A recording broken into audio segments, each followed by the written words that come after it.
Oh dear, okay.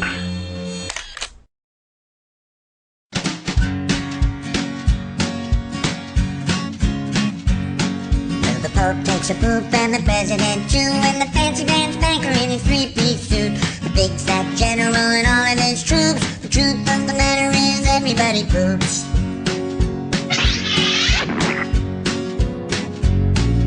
The famous brain surgeon has to leave his lump, and the high-priced model has to stop for a dump. But can the sides of Canada can't spray away the truth, 'cause even if they don't admit it, everybody poops.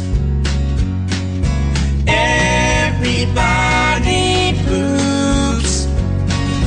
Everybody poops. Sure things number more than two. Death and taxes and everybody poops. Some days it's easy, other days it's hard, but if your system's working, thank your lucky stars. Nobody talks about it, not a word is said. If you're not pooping, then it means you're probably dead.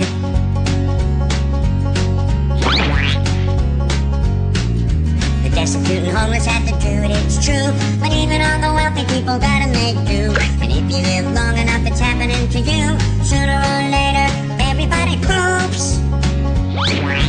Everybody poops. Everybody poops. Sure things number more than two. Death and taxes and everybody poops. Death and taxes and everybody poops.